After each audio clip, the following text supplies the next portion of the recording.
Good evening, aspirants. Welcome to daily newspaper analysis brought to you by Shankar IAS Academy. Today's date is 8th April 2025. These are the four important topics we are going to discuss in this video. The first topic is about the equivalent certificate granted by UGC for foreign degrees. The second topic is about the Maintenance and Welfare of Parents and Senior Citizen Act of 2007. Recently, Supreme Court has interpreted about this Senior Citizens Act. The third topic is about Tribhuvan Sahkari University Bill. The fourth topic is about Ottawa Convention. So these are the four important topics we are going to discuss in this video. Now let us get into the discussion. Now look at this news, the equivalent certificate for foreign degrees. So UGC has brought a new regulation this year regarding the equivalent certificate which can be obtained from foreign universities. So this is the topic we are going to discuss here. This topic comes under the current events of national and international importance under Prelims examination syllabus. Under mains examination syllabus, this topic comes under GS paper 2. So related to the issues to development and management of social sector services and also to the education human resources. So this basically comes under GS paper 2 in main syllabus.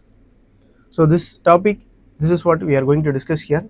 What is a equivalent certificate? First of all, the equivalent certificate means a certificate which is granted in India in equivalent to the degree which is obtained at a foreign university. For example, if a student has completed his degree or diploma in a foreign university and he comes to India, he can get an equivalent certificate which is equivalent to the degree in India, in local country.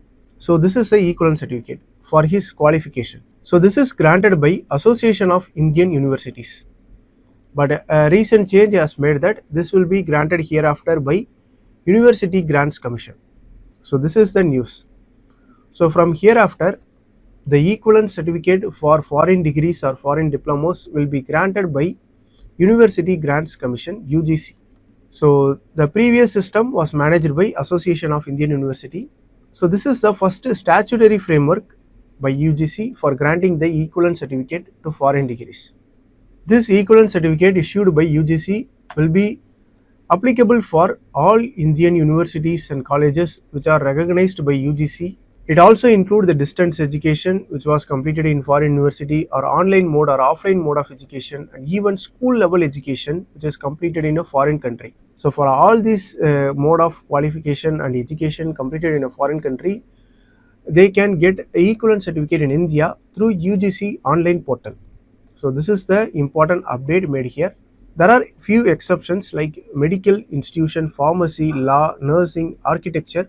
These kind of institutions for these education qualification, they have to get equivalent certificate from their respective statutory council. So for these kind of education, the UGC will not grant the equivalent certificate. So these are the exceptions, you have to note that. For all other mode of education, the UGC will grant the equivalent certificate in their online portal. So old system is managed by AIU, which is Association of Indian Universities. So this move supports the National Education Policy 2020's focus on internationalization of higher education in India. So this old system was managed by all Association of Indian University AIU, which is a non-statutory body. So this update will grant the powers to UGC to grant the equivalent certificate. So this move provides transparency, consistency and legal clarity and also gives statutory authority for equivalent certificates. Now look at this prelims practice question. Which of the following statements regarding UGC's 2025 regulation on equivalent certificate are correct? The UGC has replaced the Association of Indian Universities as authority for issuing equivalent certificate. Yes, this statement is correct. These certificates are valid for medical and legal education as well, provided the foreign institution is recognized in its country. The regulations apply to foreign qualifications obtained through distance or online learning modes. UGC regulations provide a statutory mechanism for recognizing foreign degrees. So here the statement 1 is correct. The statement 2 is not correct because for medical and legal education, the respective statutory bodies will grant the equivalent certificate. The UGC will not grant equivalent certificate for these education systems. So the statement 3 is correct and statement 4 is correct. Statement 2 is alone incorrect. So the correct answer is option B, 1, 3 and 4. With this, let us move on to the next topic. Recently, Supreme Court ruled on a case which involved senior citizens who tried to evict their son from their home. So they did this under Maintenance and Welfare of Parents and Senior Citizens Act 2007. The Supreme Court has clarified some confusions about this Maintenance and Welfare of Parents and Senior Citizens Act of 2007. So this is what we are going to discuss here. This topic comes under main syllabus GS paper 2 under the right of vulnerable sections, legal safeguards for the elderly people. The Senior Citizen Act was enacted in 2007. This act aims to ensure the maintenance and welfare of parents and senior citizens who are 60 years of age and above. It applies when a senior citizen is unable to maintain themselves from their own earnings or property.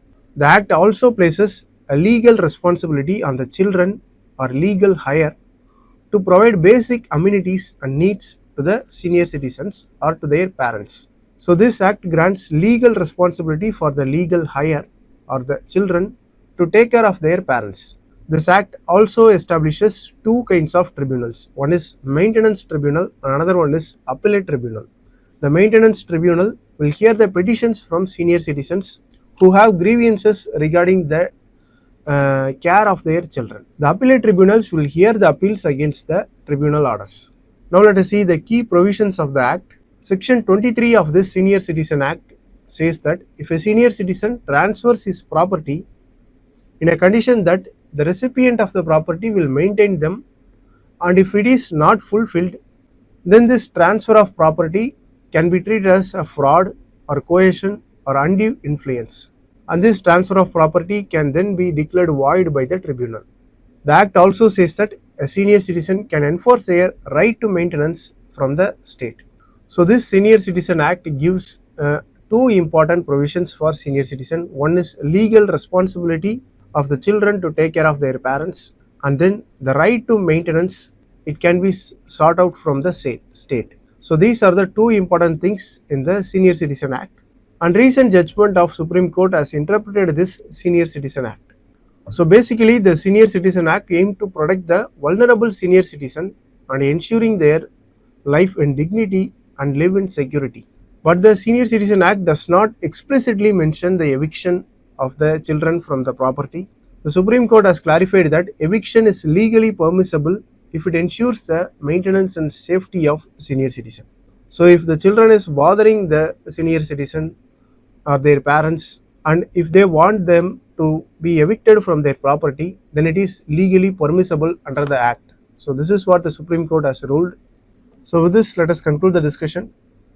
Now look at this news. The Parliament has recently passed Tribhuvan Sahkari University Bill 2025. So this bill aims to transform the Institute of Rural Management Anand, which is located in Gujarat, and this bill transforms the name of the university into Tribhuvan Sahkari University. Currently, the Institute of Rural Management Anand functions as a registered society, and this move aims to give a formal academic and institutional structure and also gives it a special focus on the cooperative sector.